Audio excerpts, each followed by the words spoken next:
Hey guys, so now that the season is over, we're finally doing a player ranking for Survivor 47. So in this video, we'll be ranking all 18 players based on the games that they played during the season, and this was a weird list put together. There are definitely some interesting placements here considering how the game played out, but we'll get to that soon enough. But with 18 players to talk about and so some more time, let's get into the video. So starting off at number 18, the player believed played the worst game on this season is not the first boot of the season, but the second boot, and here we have TK. And it's pretty crazy that TK ended up being as early as a boot as he was, considering he was one of the bigger guys on his tribe, someone that you would expect would at least make it emergatory here, but no, he ends up being the second boot of the season, first vote out of his tribe. And a lot of that is due to him not really connecting with a lot of his tribe, where the only person he has a real relationship with is with Kyle. But even beyond that, you have Sue, who really seemed to have it out for him, which is obviously kind of unfortunate. You also have Gabe, who's really onto him due to the Beware Advantage situation. You also have him trying to make an alliance with Tiana, but doesn't even bother building a relationship with her, where instead he just relies on Kyle to be like a middleman between the two. And then ultimately you have the immunity challenge debacle, where he ends up getting upset after the immunity challenge, ends up calling out his tribe for being all smiles, and that causes Tiana to think that he's against her, which is all pretty bad there. And I feel like there's just so many instances of bad gameplay from TK that causes him to be the boot. And I feel like considering that he's someone who should be set for the pre-merge, the fact that he is as early as a boot as he is a really bad indictment against his game, and a massive reason why I have him so low on the list, even though he is technically not the first boot of the season. But I feel like considering how many mistakes he makes during his run, I do have him at the very bottom at number 18. Now moving on to number 17, and we have the proper first boot of the season, and here we have John Lovett. And I feel like John's run went about as I expected it to, where I felt pretty low about him coming into the season. I felt like he was going to come off as this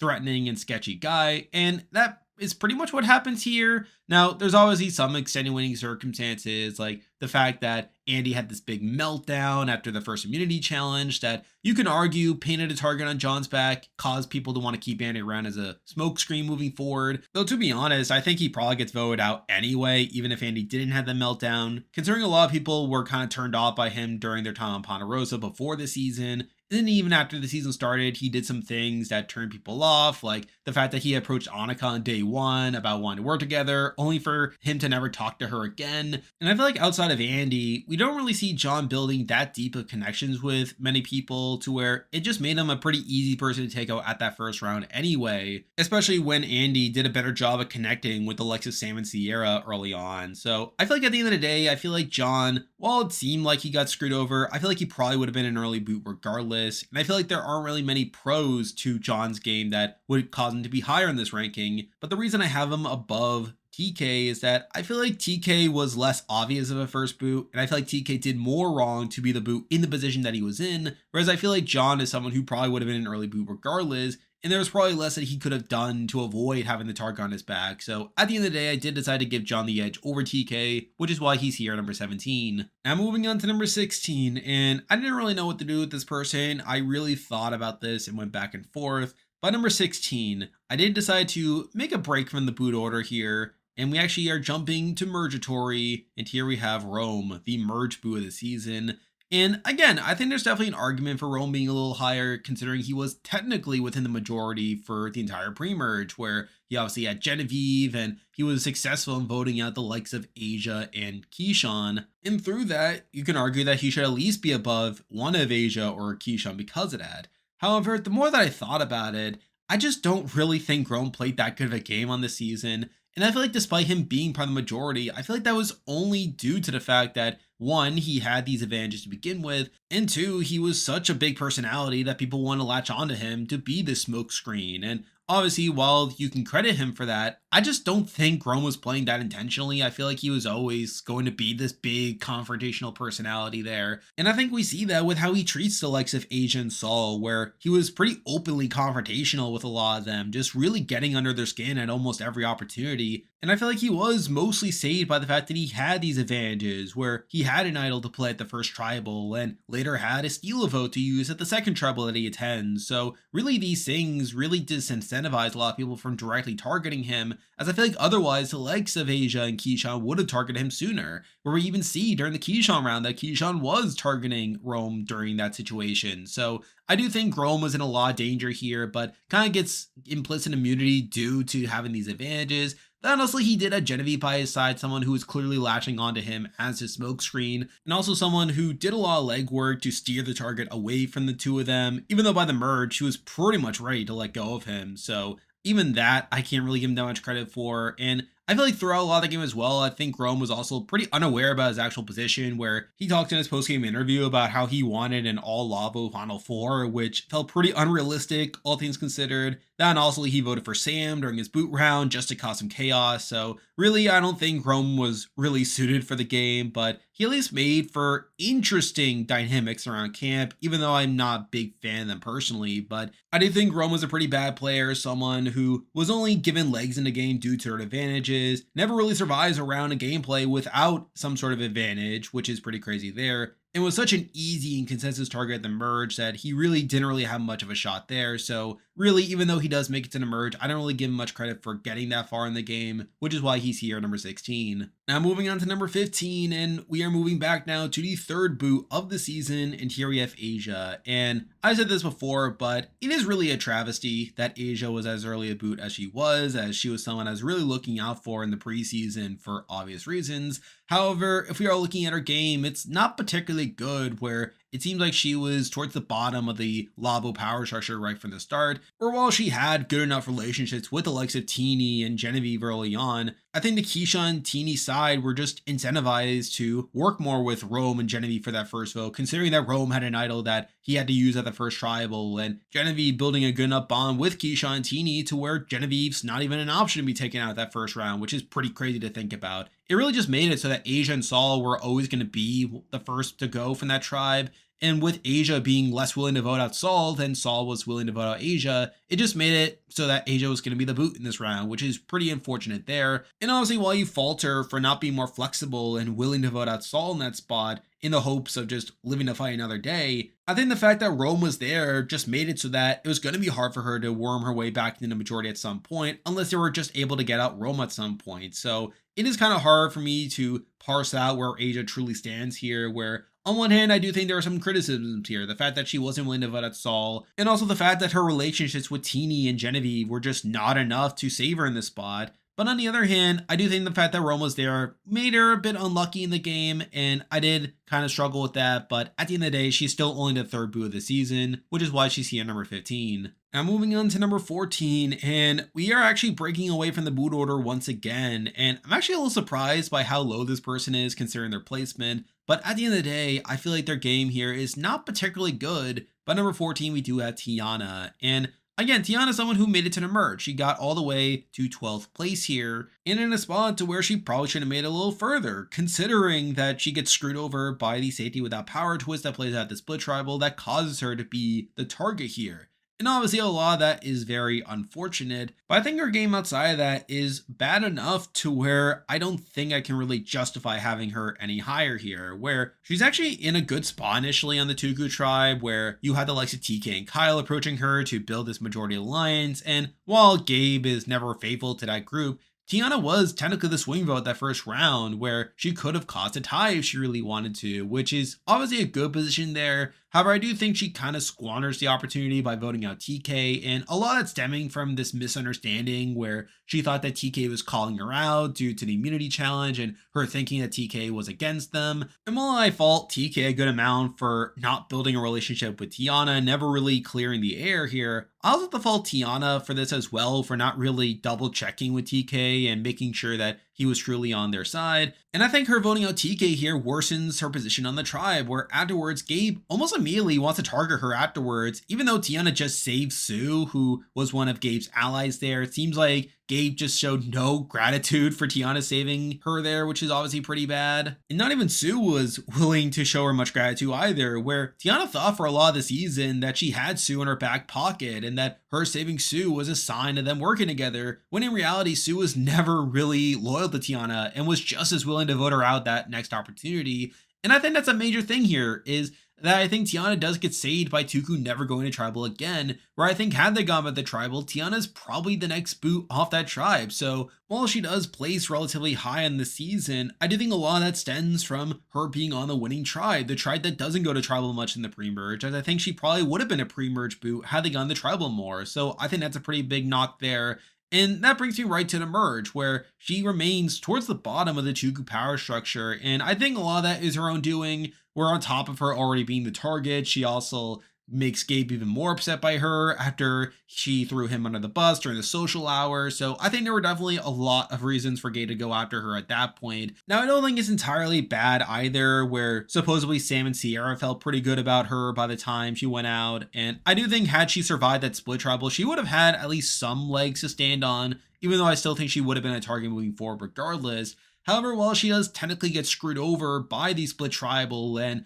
by Rachel having a safety without power to use in that round, I feel like the round that ultimately plays out is just what would have happened had Tuku gone back to tribal in the pre-merge, where Tiana is such an easy boot. Not even Kyle votes to keep her, which is obviously not great there. And again, I think it's just kind of a hard game to reconcile, where on one hand, I do think Tiana did have some legs to stand on in the post-merge had she survived that particular round. However, on the other hand, I do think she does make some mistakes along the way, like her voting out TK, that just really put her towards the bottom of the power structure. Kind of gets saved by Tuku winning out in the pre-merge. And you also have some not great things either, like the fact that she called out Gabe during the social hour, and then later admitted to Gabe that she had thrown him under the bus, which is obviously not great. So I do think Tiana is kind of a mixed bag for me at the end of the day. And while I did consider having her a little bit higher, I feel like considering the circumstances through which she got through the game were bad enough to where I had her here at number 14. Now moving on to number 13, and we're going back now to the pre-merge, and here we have Anuka. And I feel like Anuka is kind of in a similar grouping to Asia and Tiana here, where she is someone that's towards the bottom of her tribe's power structure, at least by the time she ends up being taken out here, and also gets a bit unlucky in her boot round considering the circumstances there,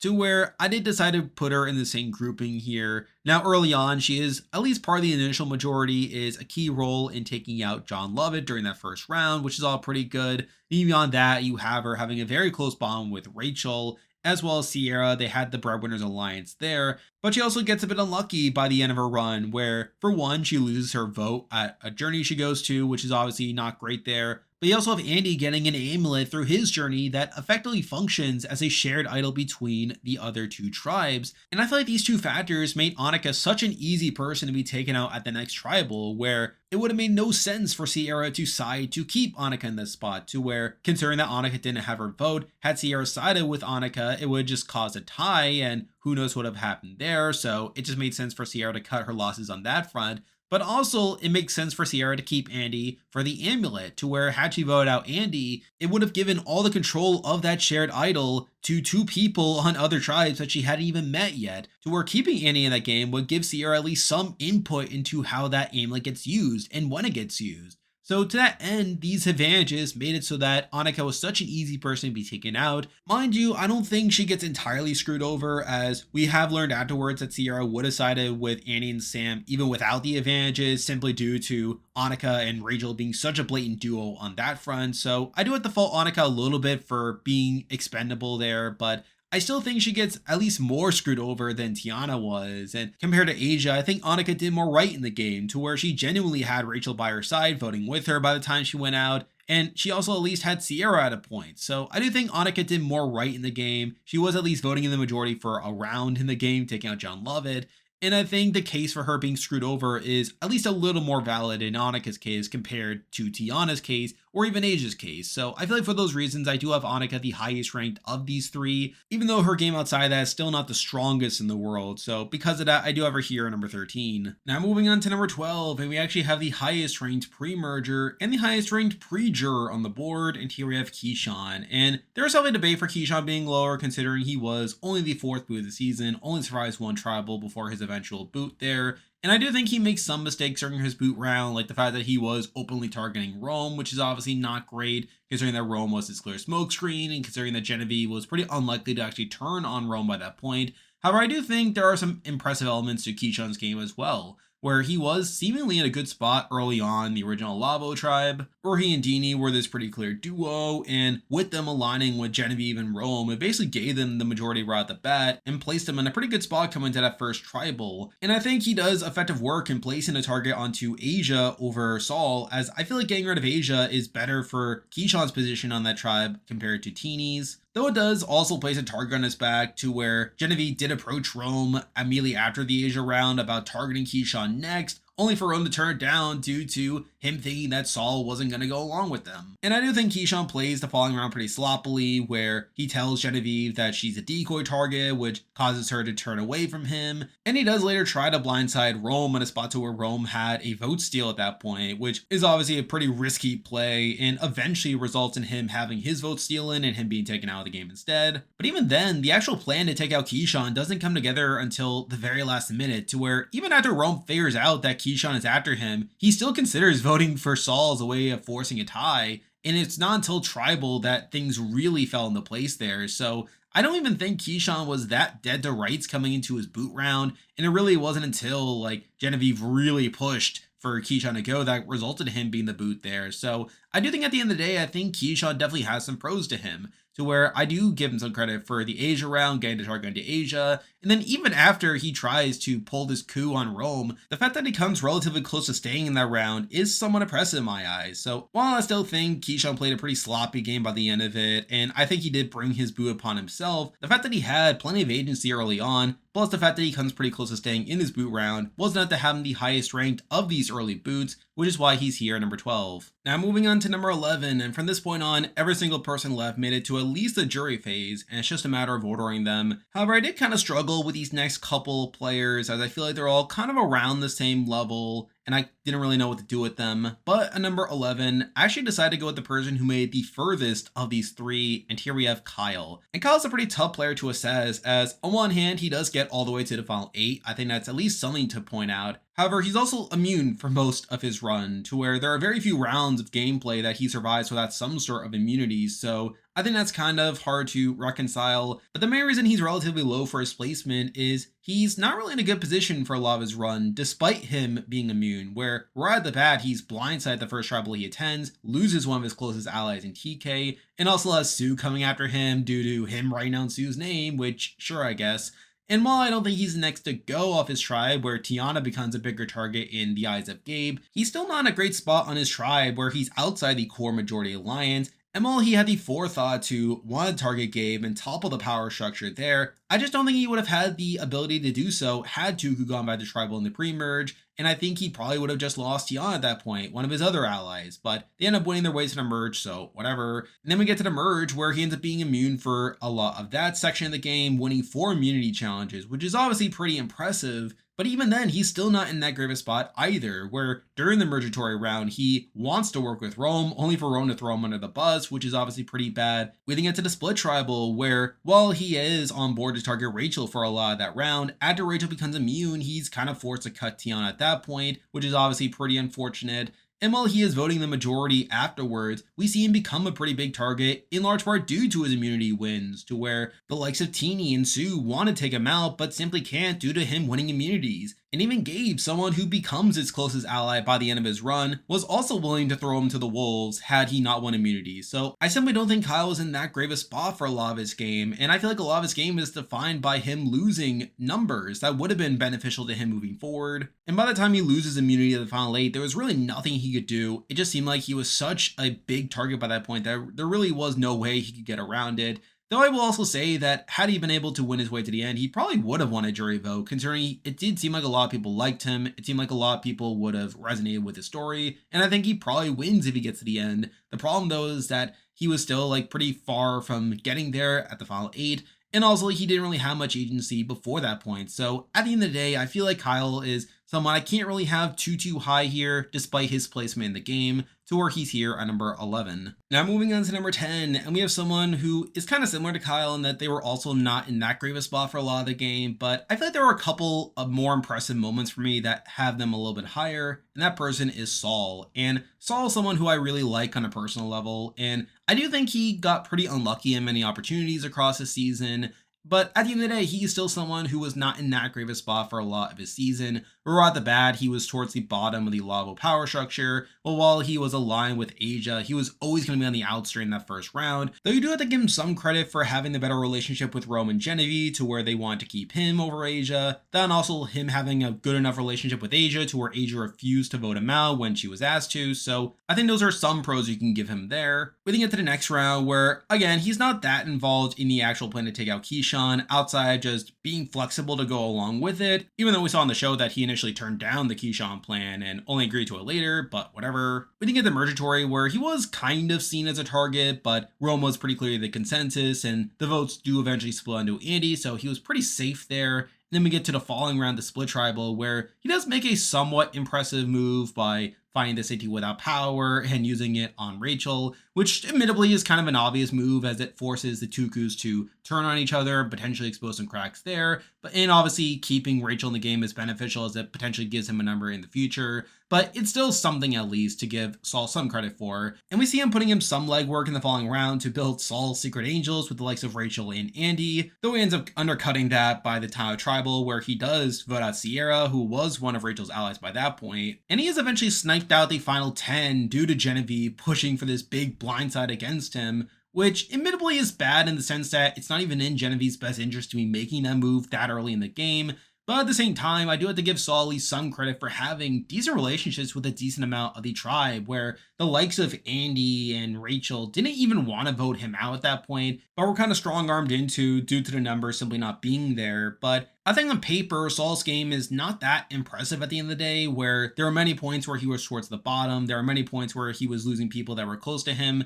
and I think he was taken out in a spot where he probably should not have, but I think there are also some minor impressive elements to his game, like the fact that he did have pretty good relationships with a decent amount of people there, especially by the time he went out. I think the safety without power play is at least a minor pro you can give him as well, even though it was a pretty obvious move. And I think in general, there are just more pros I can give to Saul's game in comparison to Kyle's that kind of leave him to be slightly higher here, even though he was booted earlier in the game compared to Kyle. So I think it's for those reasons that while they're both in pretty similar positions for a lot of the game, I am a little more impressed by Saul's game compared to Kyle's, which is why he's here at number 10. Now moving on to number 9, and we're actually making another break from the boot order here. And this is obviously someone who made it very deep into the game. However, I feel like their path through the game is pretty bad if I'm being honest. But number 9, we do have Teeny, the final juror of the season. And I've already alluded to this in some of my past videos, but I do think Teeny's game here is incredibly rocky. And while they get all the way to 4th place, I feel like they're almost never in the driver's seat at any point. Now early on, Teeny does seem to be in an okay spot on the original Labo, where they have a pretty clear alliance with Kesan. They also have a pretty good relationship with Asia. And with them being able to win the favor of Rome and Genevieve, it did seem like Teeny was going to be in a decent spot come the first tribal. But then we get to that first tribal where I think Teeny really gets run over here, where while they are part of that majority group and taking out one of Asia or Saul, I think the fact that they're forced to cut Asia first over Saul is not ideal for Teeny's game, as I feel like Asia was someone who was more so in Teeny's corner compared to anyone else's, and I feel like they just straight up don't get their way there. We then get to the next round where Teeny goes on a journey, and they end up agreeing to lose their vote here, even though they're about to go to tribal, which is pretty insane there, and while they end up getting an amulet out of it,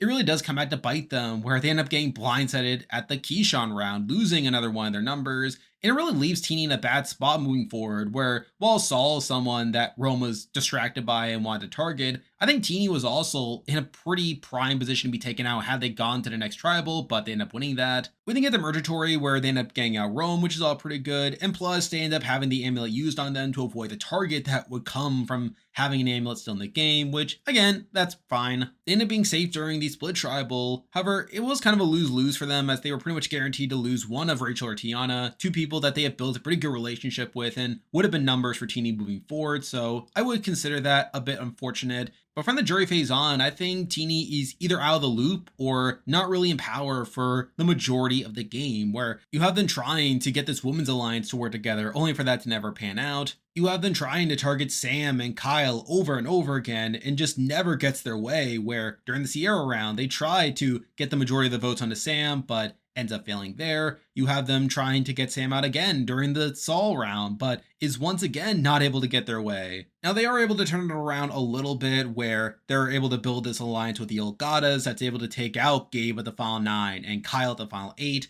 But I think their game goes completely downhill from the final 7 on, where at the final 7, they're blindsided at the Caroline vote, which is obviously pretty bad there. They try flipping to the Operation Italy side of the final 6, only to get blindsided again when Andy goes out. And then you had the final 5, where they do split the vote on to Sam and Genevieve in the spot to where they knew that Genevieve's idol was fake, but I still think it's not the greatest look to the jury, the fact that they didn't take out Genevieve in a spot to where Genevieve was the biggest threat, and in a spot to where they knew that the idol was fake anyway. And then at the final 4, they really just don't have a path to the end where they're just taken out in fire. So I am very much conflicted on Teeny's game, and you could argue that they should be a bit higher considering how deep into the game they made it. But I just feel like there were just so many points in the game where Teeny was out of the loop or just had no agency in the game where they're forced to vote out people that they're close to because they just don't have the ability to shift the votes into their favor. And I'm also a bit conflicted about their win equity as well, to where while there are definitely people in the jury that were on their side with the likes of Sierra and Saul,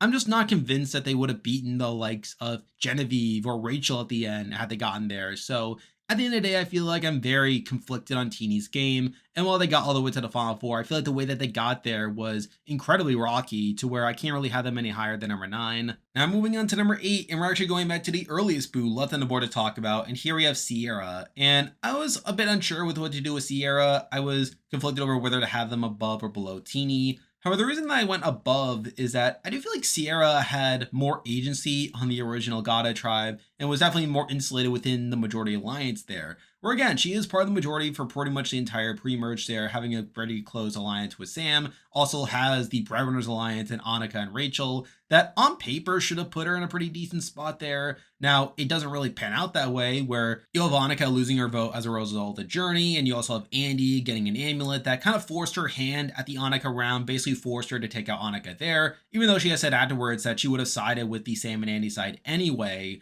But I still think Sierra was in a decent spot on the original Gada tribe, essentially being the one in the middle of a lot of situations. And I think coming to the merge as well, she also was able to build pretty decent relationships with the likes of Teeny and Tiana that could have propelled her into the game moving forward. Though I think she also gets a bit unlucky by the perception that her and Sam were this power couple that really defined their game, even the pre-merge, where a lot of tribes there thought that they were this power couple running things, and really just carried over into the merge, where they just came to the merge as this pretty big threat, and it eventually resulted in having the vote split on them coming into the final 11 round. And while I think there were people around that wanted to keep Sierra in the game over Sam, particularly the likes of Teeny, it just wasn't really enough to keep Sierra around, considering how blatant of a shield Sam was that really incentivized a lot of people to keep Sam in the game over Sierra. So I do think she gets a bit unlucky by her association with Sam, and while she did some things in the game to distance herself from Sam, it was just never going to be enough to fully dispel those notions. So I do think at the end of the day, I think Sierra got a bit unlucky, and while she was still a relatively early boot that keeps her low on the list, I still think she played a pretty decent game in the pre-merge and definitely had some legs to stand on in the post-merge, but as it is, she's still only the first juror on the board, which is why she's here at number 8. Now moving on to number 7, and we have the next earliest boot on the board, and here we have Gabe. And I think Gabe was definitely a power player across the season, someone who definitely had a lot of agency across the game, even though he was still only booted in 9th place here. But I still think Gabe's game, for the most part, is pretty good for his placement, where early on he is clearly in the driver's seat on the original Tuku tribe, building a solid alliance with Caroline and Sue, was also pulled into TK's alliance that could have put him in a good spot as well. And we see him like really taking charge at that first vote, where he's able to get the numbers on to TK there, and he's able to hold control afterwards, where afterwards he does have his eyes set on Tiana and probably would have had the numbers to do so, considering that Caroline and Sue were willing to go along with him. Now, by the same token, he was also a bit of a target in the game, where the likes of Kyle was open to voting him out if the opportunity presented itself. You also had Tiana, who was pretty clearly gunning for him and even threw him under the bus during the social hour, but I do think Gabe would have been able to hold the numbers had they ever gone back to tribal in the pre-merge to take out Tiana instead. And we even see after the merge, he's able to hold control initially, taking out Rome at that first tribal, is able to hold solid during the split tribal, where his tribe is together and they take out Tiana after Rachel uses the shot in the dark. Though I think it's after that point that he does start to become more of a target in the game, largely due to Tugu being seen as his solid block and him being the clear leader of the Tugu group. and we see him being targeted the following round by the likes of Sam, Sierra, and Rachel. However, due to Andy flipping over and Sam and Sierra being this clear power couple, he is able to control that vote, taking out Sierra. He's a pretty big target again in the following round, but he and the Tukus are able to flip over Genevie to take out Saul. Though by the final 9, he and Kyle were the biggest struts left in the game, and after Kyle wins immunity, he's a pretty easy person to take out there, where even Caroline flips to take him out. So I do think by the end of the game, Gabe was definitely a massive target in the game, and I think he definitely did things that elevated his own threat level, and I feel like it would have been very difficult for him to actually get towards the end of the game. However, he's still someone who technically had plenty of agency across the season, where I feel like he held plenty of control on the original Tuku group. And while I think a lot of that control was enabled by Caroline allowing him to have control over that group, he still technically had that agency. And I feel like for the most part, he played somewhat optimally, where even during his boot round, he was trying to flip the votes onto Genevieve, using the Saul round as a way of painting the target on the Genevieve's back. And while it was never going to work, I still think Gabe demonstrated some impressive gameplay along the way. But at the end of the day, he's still only 9th place, and I do think he was pretty unlikely to get towards the end of the game unless he just completely went out, which I don't think was very likely to happen. But I still think Gabe played a somewhat impressive game, which is why he's here at number 7. Now moving on to number 6, and this is where things get pretty interesting, as we are essentially now at the final 7 minus Teeny, and it's just a matter of ordering them. And I really deliberated on this. I wasn't really sure what to do with this person. I really considered them being higher due to obvious reasons, but the more that I thought about it, I just couldn't justify it. But number 6, and this may be unpopular, but we actually have Rachel, the winner of the season. And again, I did consider having Rachel higher simply due to the fact that she won, and obviously there are some impressive elements to her game, but the more that I thought about it and the more that I compared her to the other people we have left to talk about, I just found it very hard to have Rachel too much higher here, despite the fact that she won. Simply due to the fact that there were very few points in the game where she had direct control of what was happening, and there were just multiple points where she was towards the bottom and had to scrape her way through the game to get through it. Where early on, she does seem to be in an okay spot in the original Gada tribe, where she had a very close relationship with Anuka, also had a decent relationship with Sierra, where they had the Breadwinners Alliance, and they are part of the majority to take out John Lovett at that first tribal. However, they are immediately blindsided afterwards at the Anuka round, losing her closest ally in the game. And while there is some wonkiness in the fact that Anuka lost her vote and that Andy got the amulet that made it obvious that Sierra was going to side with Sam and Andy, Sierra said after the season that she would have sided with Sam and Andy even without those things, as she felt like she was the blatant third in that trio. So I do think either way, Rachel was probably not the best spot coming into that next round, regardless of these other factors. Now, I think she's in an okay spot during the Mergatory round, where she's able to regroup with her whole Gadas. She also is able to build a relationship with the likes of Tiana and Teeny that's able to propel her. But then we get to the split tribal, which is definitely the wonkiest point of her game, where on one hand, she is saved by a twist, where she would have been voted out had Saul not given her the safety without power, as she was clearly the main target to be taken out at that split tribal, which is obviously pretty bad on paper. However, it was also a case that only happened because she got unlucky to begin with, where she was put on a tribe of all Tukus, and obviously they were incentivized to sit together at that point. So I do think at the end of the day, it kind of evens out where, yeah, she does get lucky, she does get saved by a twist, but she also got unlucky at the same time, and it was the unlucky factor that kind of required the lucky component to come in. So I don't really falter that much at the end of the day, but I still think for much of the game afterwards, she's kind of in and out of the majority alliance and not really in a great spot regardless, where afterwards she tries to hold the goddess together to flip the game on the Tukus, only for Andy to flip, which is obviously not great. And while this is the round where she uses her shot in the dark, which was propped up afterwards as his play to avoid her true allegiances there, she still ends up losing Sierra, who was one of her closer allies, so I would consider this round a knock to her at the end of the day. We get to the following round, where she is included on the Saul plan, which admittedly is not that great for her game, as Saul was definitely a number for her, and is kind of forced into it due to the numbers not being there. Though even then, she ends up telling Sam about the plan after not wanting him to be included, which eventually gets back to Saul, and that's just a pretty sloppy round of gameplay there. And then after the Saul round, she tries to flip the game in the Genevie by getting the numbers there, but she's just unsuccessful in doing so, has to vote out Gabe at the final 9, votes out Kyle at the final 8, But from the final 7 on, her game really goes downhill, where from that point on, she becomes a pretty big target in the game and is largely able to get through the game through winning immunity, where she ends up winning 4 of the last 5 immunities of the season and having an idol to play during the one round where she doesn't win immunity. Or at the final 7, she is the initial target of Operation Italy, but then even after she wins immunity, she's still blindsided that vote, losing out on Caroline there. We get to the final 6, where while she's able to pick up Sue as a number and essentially use her as a second command for the rest of the game, she also loses Teeny in this round, where Teeny flips to the Operation Italy side to where she would have been a pretty big target again, especially after Genevie won immunity.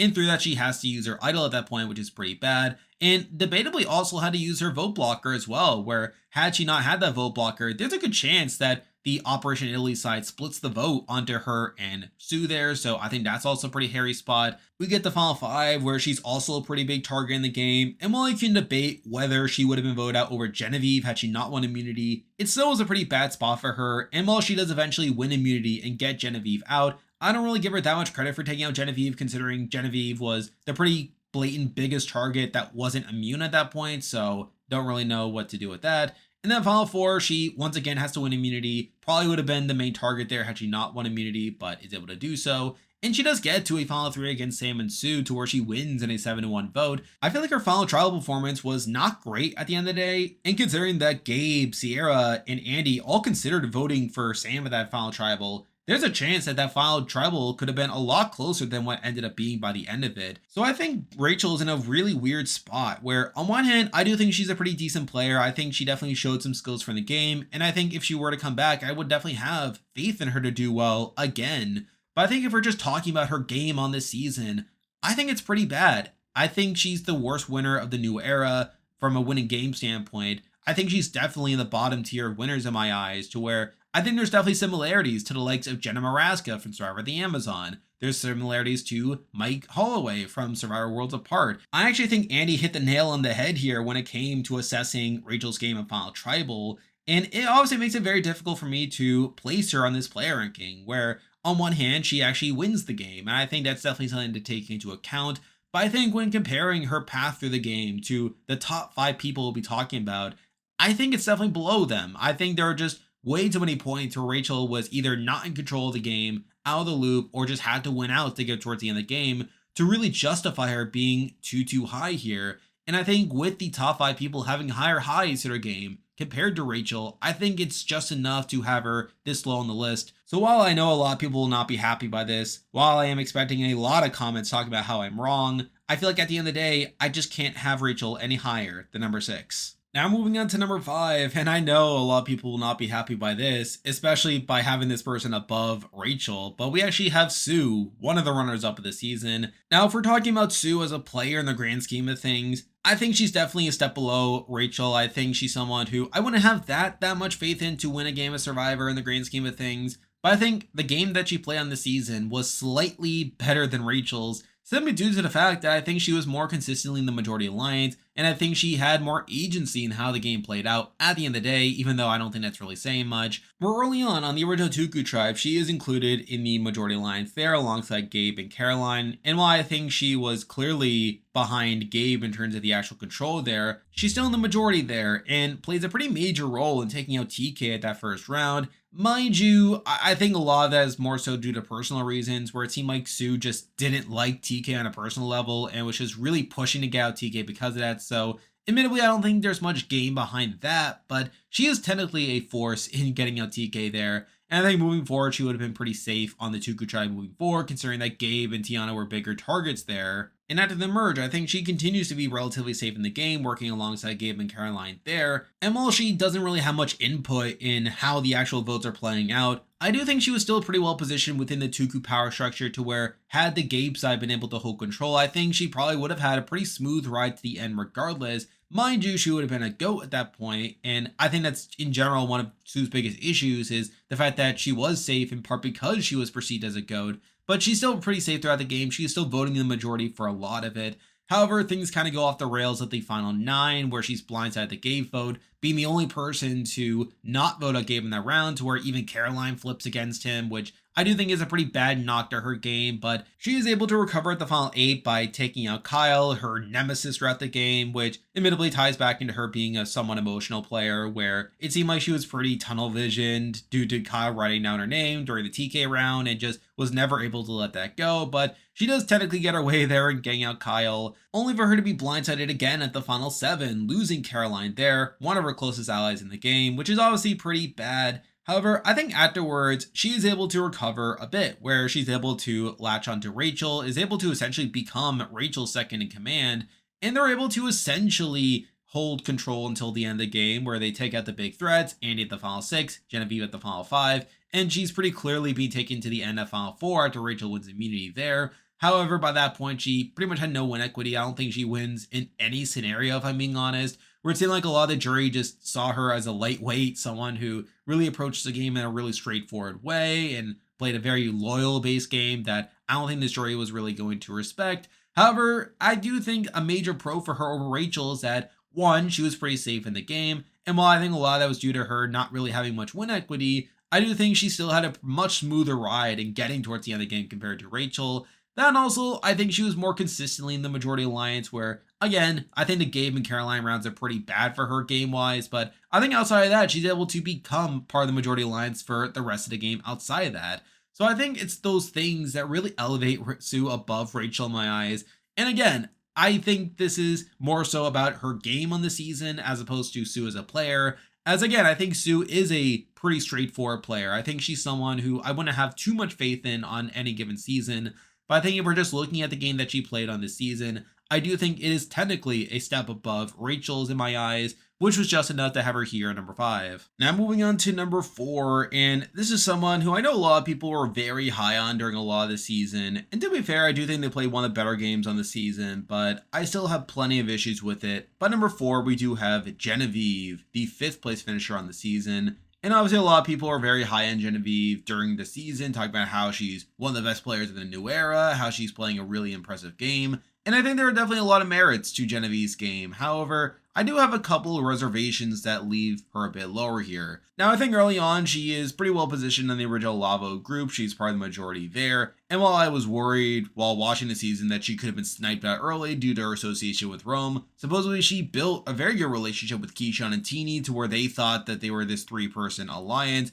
And through that, Genevieve wasn't even an option when Rome was this pretty big target. So I do find that aspect of her game pretty impressive. She's obviously part of the majority during both the Asia and Kesan rounds, with her being a pretty big factor in the Kesan round, where she had approached Rome earlier in that round to target Kesan and was eventually able to get the numbers there, which I find pretty good. Now, she does have to let go of Rome at Mergatory, which is obviously not ideal, but I feel like she recovers pretty well afterwards, where afterwards she is able to build this alliance with Andy that's able to navigate the next couple of rounds. Or afterwards, her and Andy are able to break up Sam and Sierra. Mind you, I don't really know how involved Genevieve was in getting Andy to flip, as it seemed like Andy was always going to flip in that spot due to him feeling he was at the bottom of the Gatas, but they are able to be part of that plan. After that, she does play a major role in the Saul blindside, which, as I alluded to earlier, was a pretty mixed bag if I'm being honest, as on one hand, I do kind of recognize the reasoning for it, as she felt like Saul was someone who wasn't really working with her, someone who wasn't really on many people's radars, and she also thought she could get away with taking the credit for it, as there were other big threats in the game, with the likes of Kyle, Gabe, and Sam, for instance. But I still think it's a questionable move for 2 reasons. One is that it further enables the Tuku power structure to where they're coming into the final 9 as a tribe of 4, which is obviously a pretty precarious spot there. And while I could say that, oh, they could just take out the one of the Tukus at final 9, which they eventually end up doing, I still think it would have been better for her to snipe out one of the smaller threats on the Tuku side, like Caroline or Sue, for instance,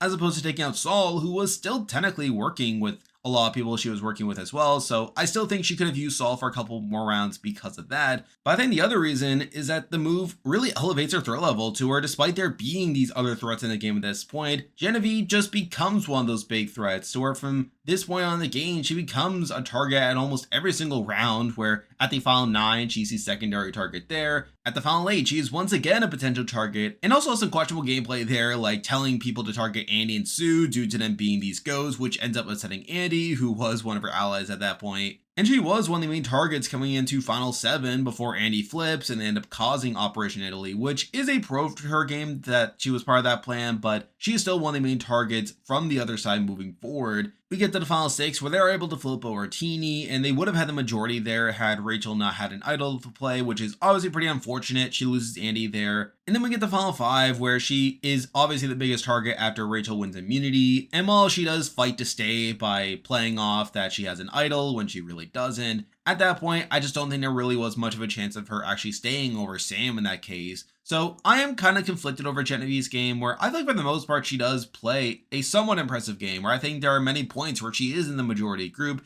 I feel like there are some impressive maneuvers along the way, like the fact that she was never targeted on Lavo despite her association with Rome. Also, her fake idol towards the very end was something at least worth mentioning here. But I still think she's someone who kind of mismanaged her threat level during a lot of the post-merge, where I feel like her Saul move was a bit premature. I felt like she could have waited a little bit further before actually making that move. And I feel like it just really elevated her threat level to where it was going to be pretty unlikely for her to get towards the end by the end of it. And I'm also a bit curious over whether she would have won a jury vote or not. Now, I did say in my jury scenarios video that she was probably the second biggest jury threat outside of Rachel. However, from what we've heard afterwards, it seems like she also would have struggled to win against Sam, as it seemed like a lot of people seemed to respect Sam's game by the end of it. So I'm not entirely sure how well she would have been set up to actually win the game by the end of it, but I still think she's a pretty good player, definitely one of the better players from this season, and that's why she's here at number 4. Now moving on to number 3, and we're actually rounding out the finalists here, but we do have Sam. And as I said on streams, I would have voted for Sam if I were on the jury. I think Sam played probably the most impressive game out of the people who actually made it to the end.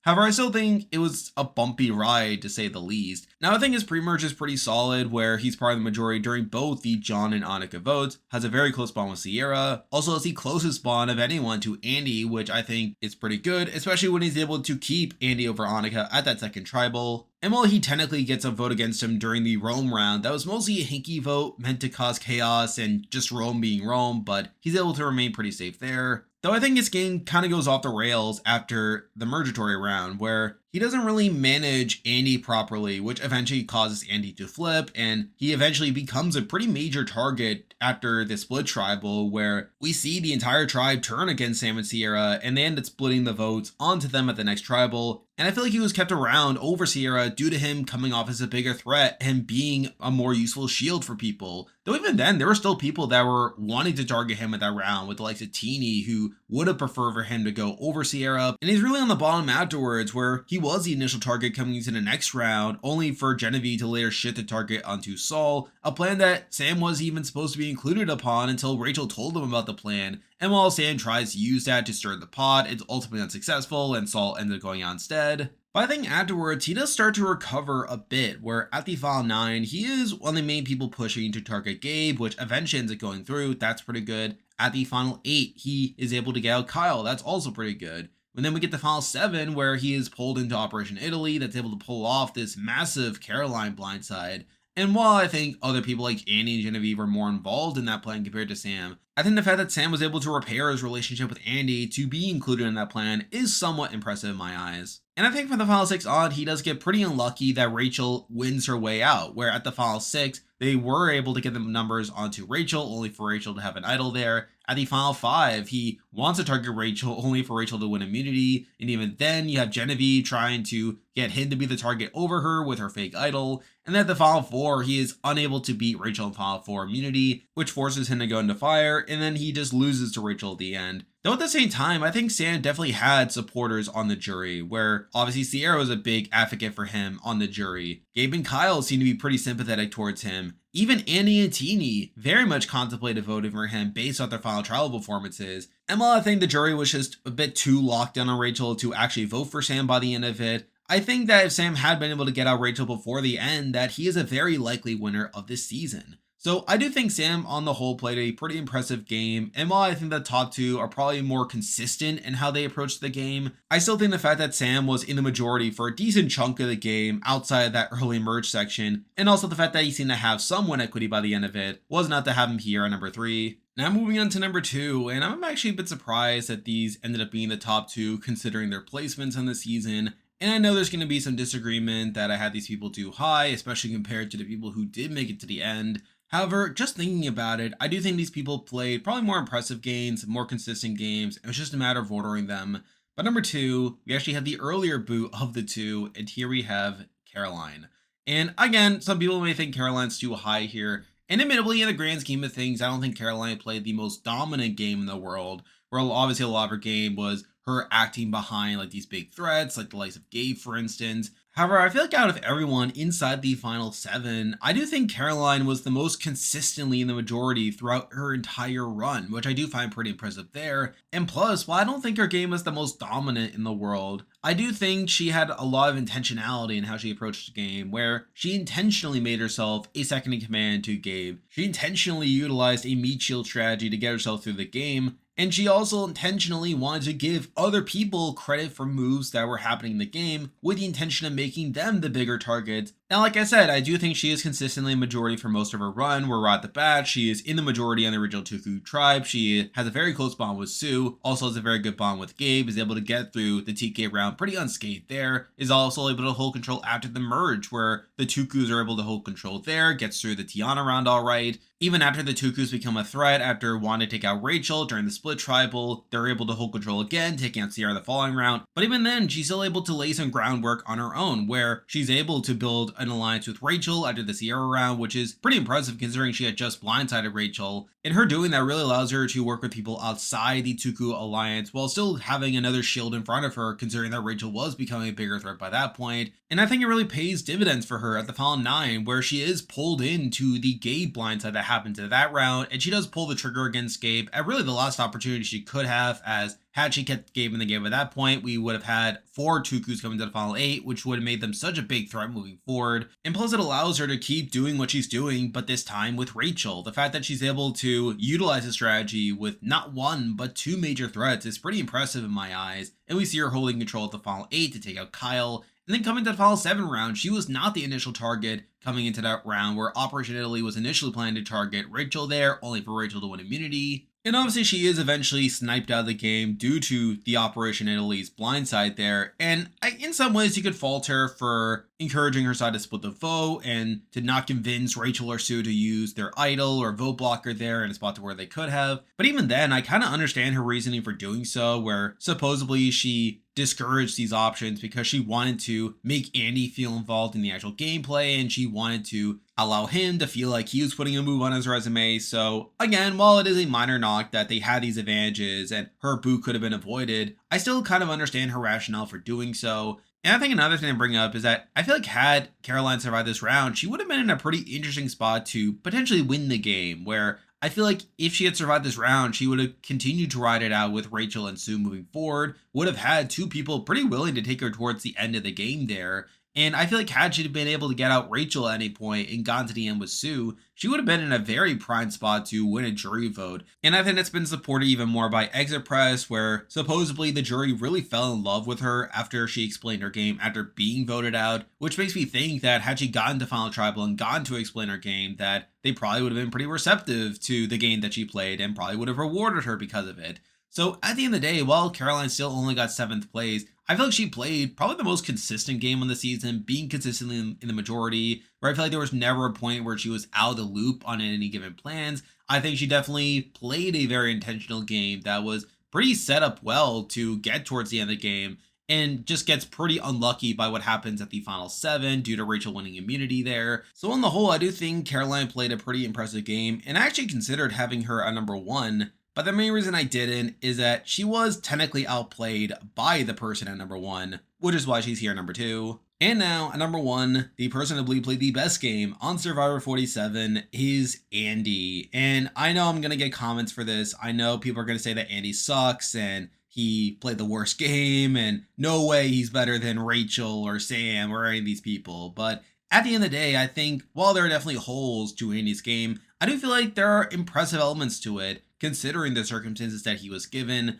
Now, obviously, he has a pretty rough start in the original Gada tribe, where he's towards the bottom of the Gada power structure alongside John Lovett. We see him trying to align with Rachel, only for Rachel to turn him down. He has this massive meltdown after the first immunity challenge, where he tells Jeff that he's a strategist. And while he builds a good enough relationship with Sam and Sierra to survive the John Lovett round, he's still not in that great of a spot moving forward, where he's being targeted by Anuka and Rachel, and kind of gets benefited by going on a journey that allows him to get this amulet that really encouraged Sierra to side with him when they go back to Tribal. But I also give Andy some credit for this, considering that he did build this good relationship with Sam and Sierra, where he's able to come off as his little brother figure that is able to get him through those rounds. And then we get to the merge, where admittedly the mergatory round is kind of rough for him, where you have Sam and Sierra throwing him under the bus by basically having him as the split option and the fake plan that they tell to Rome. And while Rome was clearly the target there, I don't love how Andy was kind of seen as expendable in that round. So again, I do think the first half of Andy's game is not ideal, where while there are some pros in the sense that he has these good relationships with Sam and Sierra, I think the fact that he was as big of a target as he was is obviously not great on paper.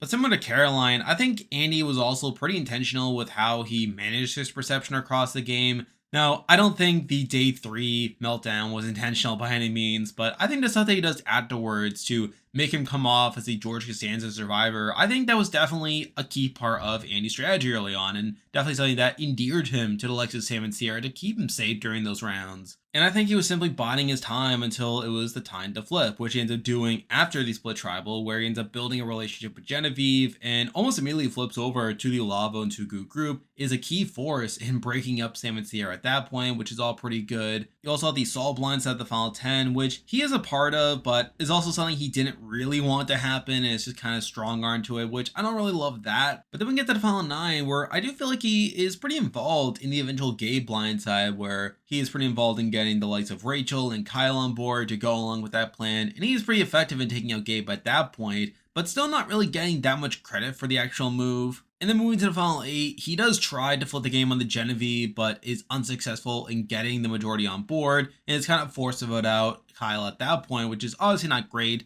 But then I think the main thing that elevates him above Caroline on this list is at the final 7, where he does be a major orchestrator of Operation Italy, where he does get together Sam and Genevieve to flip the game on the majority alliance, where his plan was initially to target Rachel, but after Rachel wins immunity, he is pretty involved in the actual plan to take out Caroline, and is a pretty key force there, getting the majority alliance to split their votes to avoid an advantage play there, which I do find pretty impressive. And I would give Andy the most amount of credit for the Caroline blindside there. And even moving to the final 6, I do think he does effective work in getting Teeny on board there. And I feel like the Operation Italy side seemed pretty primed to get the majority and take out Rachel there, only for Rachel to have an idol to play at that round, and she does eventually vote him out there. Now, he does have a bit of a faux pas here, where he does tell Rachel that he's voting her out and that he is trying to explain his game to her and how he's a threat. And on paper, I don't think this is particularly great, but I think it's not too bad when you look at it more deeply, considering I think he recognized that he needed to shift his perception, and he was trying to explain his game to Rachel so that she would come into the jury being supportive of Andy. So I don't think I fault Andy that much for it.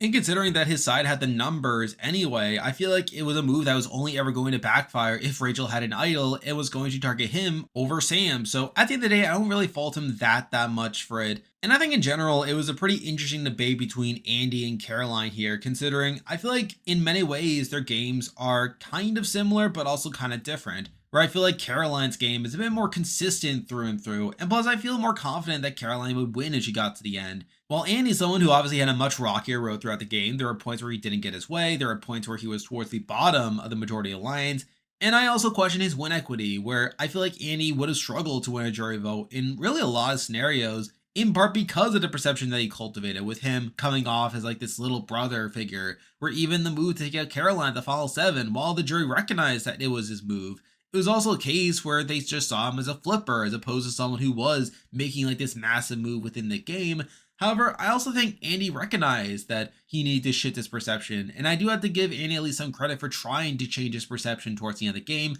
particularly with how he handled Rachel in that final 6 round. And I think on top of that as well, I think really the main reason he is above Caroline is he does technically outplay Caroline in her boot round. He is the one to orchestrate her blindside here. I think that's a major consideration in why I have him above her. And I think on top of that, I think he probably had a cleaner path toward the end of the game compared to Genevie, where I feel like people like Genevie or Sam like did more to mismanage their threat level at key points. I feel like Genevie was a bigger threat from the final 9 on, while Sam was someone who obviously was like this big alpha guy who was always going to be targeted down the road anyway. So I think at the end of the day, it was a very interesting debate over Andy's placement here, really in comparison to a lot of the other people that made it towards the end of the game. But I feel like at the end of the day, I feel like Andy has the upside of Caroline in terms of playing this really intentional game, made this massive move at the final 7 to take out Caroline. And while I don't think it would have been likely to translate to him winning the jury vote at the end, I think the fact that he was at least trying to position himself to play like an active game at the end,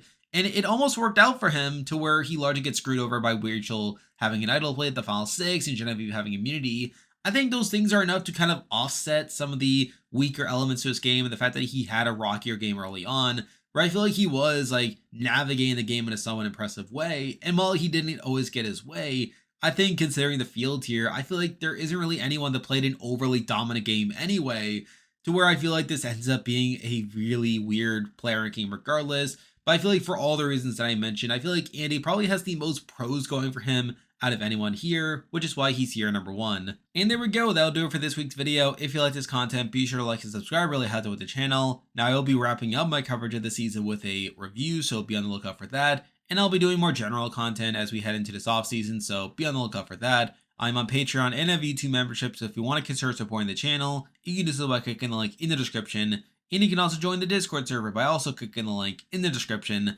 There's a lot of stuff coming your way, but for now, that is a video. See ya.